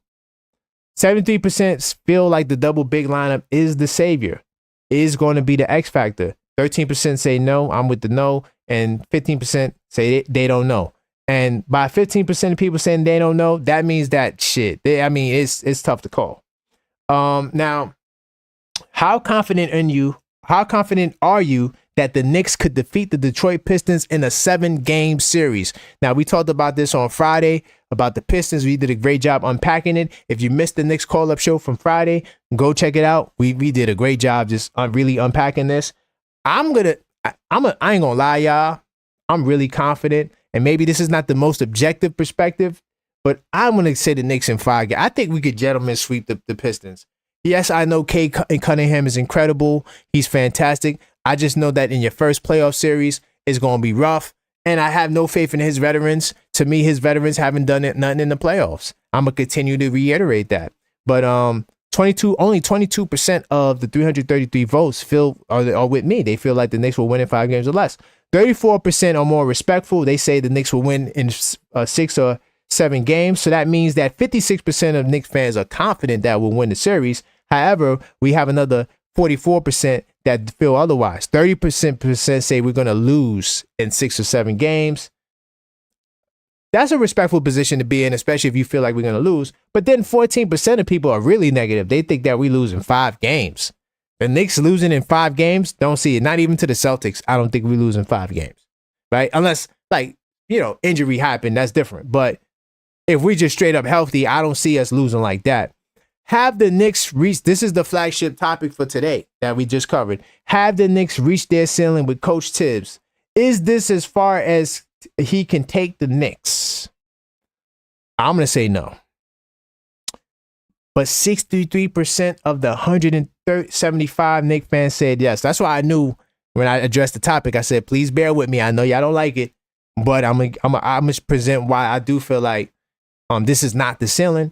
25% say no, 63% say yes, and 12% say they don't know. I love to see when the I don't know gets above 10%, because that shows me it's a good question, and people just really don't know. Like, it's kind of like a stump kind of question. But for me, I'm going to say no, because of everything I said earlier. If you did miss that part, you could join the replay game and make sure you catch the replay.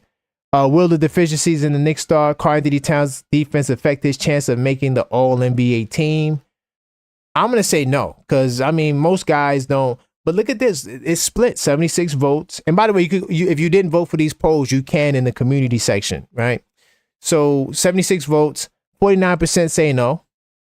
I'm with that. I'm with them. 46% say yes. 5% say they don't know. A lot of people don't think he's going to make it. I don't see how not when he's been the best center in the East. I think that's going to matter. You know, if you're the best center in the Eastern Conference, you have to make at least the second team, right? Because Jokic, you put Jokic ahead of him. That's it. Jokic is the only center I'm going to put ahead of Towns, you know, so he has to make the team. I know it's positionless, but I think they still will respect that aspect of looking at All-NBA team. And then remember, a lot of guys ain't going to make it to 65 games. So that's another factor that you got to consider when you consider this whole scenario. Now, with OG Anunoby performing well as of lately as a consistent 20-point scorer, should the Knicks consider making him the third option?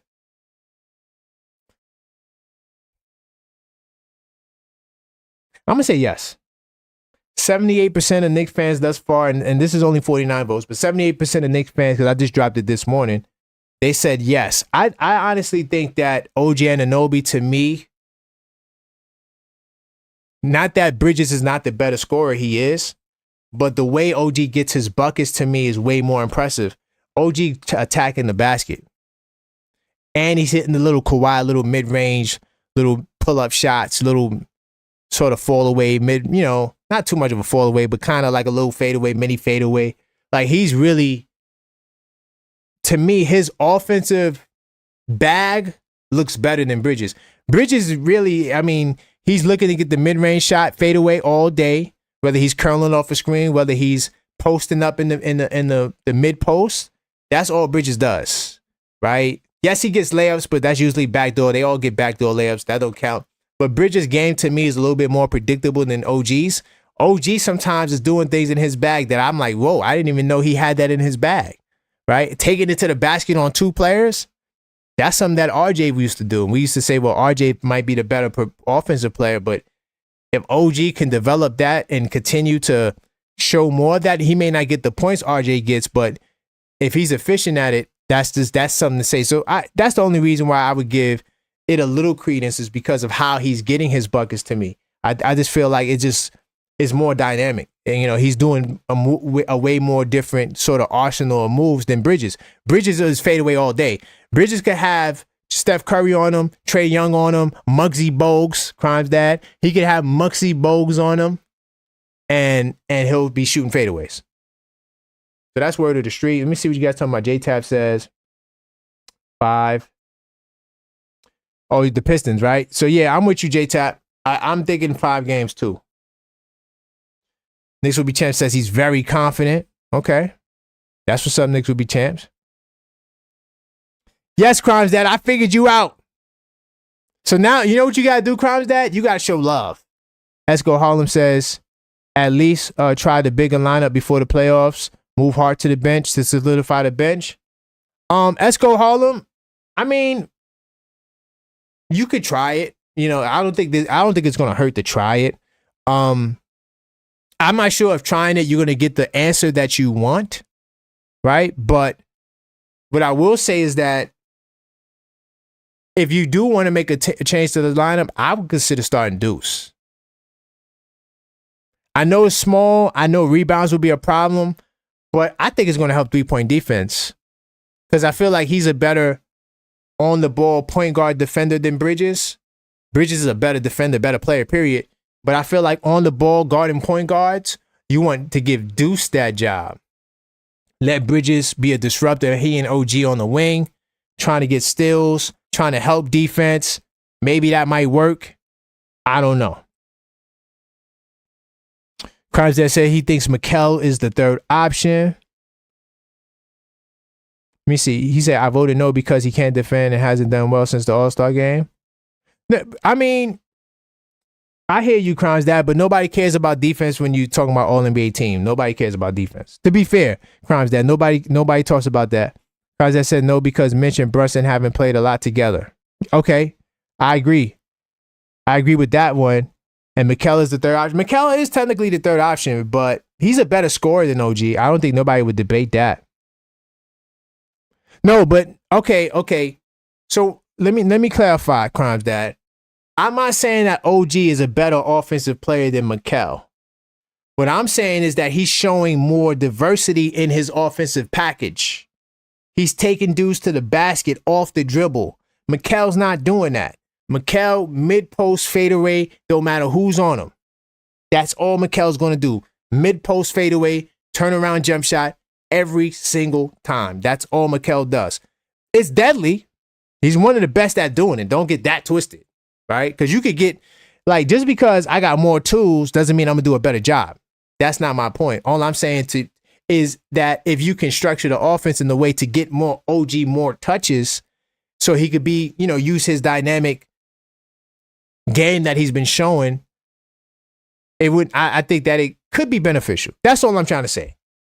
HRM the Great, OG is more consistent. That's a fact. I agree with that, HRM the Great. He has been more consistent, especially recently. Now over the course of the whole season, okay, Mikal. But recently, 8 20-point games in the last, 10 or 11? Hella impressive. Crimes that said Mikal soft, doesn't like physical contact. Not even from his lady. Okay, Crimes Dad, talking like that might could get you a comment of the week. Oh God. I'm not sure if I would say Mikal's soft. I would just say he just likes the fadeaway because he's so good at it. Is that sometimes you got people that do something so well, they just want to stick to shooting the fadeaway. Let me see what I got next. Oh, we got to do the power rankings, and then we out of here. I'm not going to talk much about the game. Though, you know what? Before I get into the power rankings, I do want to say this.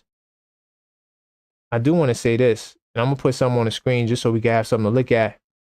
Tyler Kolek shown me, I know it's just one quarter, but Tyler Kolek, to me, he has shown me some things.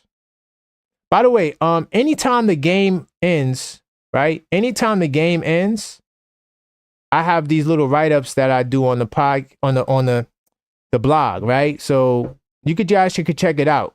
At the end of games, if you go to This Week Inside the Knicks, I have these little write-ups.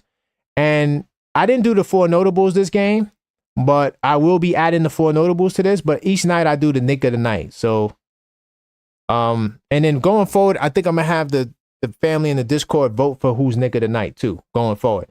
But anyway, just to let you guys know that on thisweekinsidetheknicks.com. All the links to all the websites I'm talking about is in the description. And by the way, go fill out the form if you're interested in going to the watch party that we're trying to do for everybody who supports the channel, okay? Cool, I'm going to jump into power rankings. Of course, the date of the power rankings is March 19th. So, it was last, Wednesday? I think that was Wednesday. The 19th was Wednesday. So it may not be updated, but this is the power rankings we use for the pod, right? We started with Bleacher Report as well, but I haven't stayed up to date with it. But yeah, so usual suspects, Cleveland, Oklahoma, Boston, 1, 2, 3. No issues with that. Houston as the 4. They went from 9 to 4. I don't understand that. But okay, I mean, I think Houston did win some games. I think they moved into the 3rd seed. But honestly, I don't see sliding them up 5 spots, bro. I mean, I don't agree with that. Denver down from the 4th spot. Memphis stay where they are. Knicks, they kept us at the 7th spot. I don't have a problem with us at the 7th spot. I do have a problem with Houston flying up the radar like that. But Houston does deserve to be ahead of us because they did get some good wins. But Knicks at that 7th spot. I mean, we consistently all year have been a top 7 team. There was stretches where we were top 4, top 5. The Athletic has us, I think, at number 6, but they had us in the top 5 as well. Because I could pay attention to a couple of different ones. But I have no issue with ESPN. I think they did a great job, except this, sliding them up 5 spots. I mean, they beat Philadelphia. I mean, they came back. Okay, so that means they slide up. I don't know. Might have been a Houston fan that did this. Salute to Keith Watkins in the building towards the end of the pod. I do appreciate you guys. I'm going to read some of your comments as we slide out. Like Maxine says, definitely welcome to the chat. If you just joined, hit the like button, subscribe if you're not subscribed. And if you are a subscriber, consider joining the channel, okay? Let me see. Oh, Keith was driving. Okay. So you caught everything. Kolek and Bridges look really nice together. Yes, I like Kolek, and in my opinion, I feel like Kolek, he had the 7 points. He had 7 assists with 0 turnovers in the second quarter. I feel like Kolek is the backup of the future, y'all. I think if anything, if we can't retain Payne, which I don't think we will, Tyler Kolek, I think, will be ready for the job next season. He would be my backup point guard.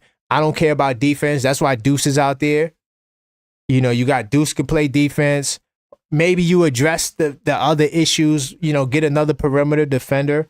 But I think Tyler Kolek, he showed me that he can mirror some of course, he's not Jalen Brunson, but he could mirror some of what Brunson did or does, which is, you know, being able to get some dribble penetration, make plays for others, right? Score in the mid-range, right? Not that I'm not saying he's Jalen Brunson, relax, but he's shown me that he has the capability to really, and I know he doesn't like it, but mimic the kid from Indiana.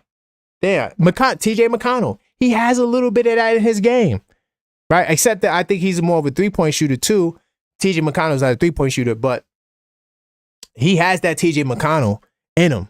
And I think that Tyler Kolek, if there's one rookie this year that deserves to get time next year, I would say him, and then probably Ariel as well. But we'll see what happens.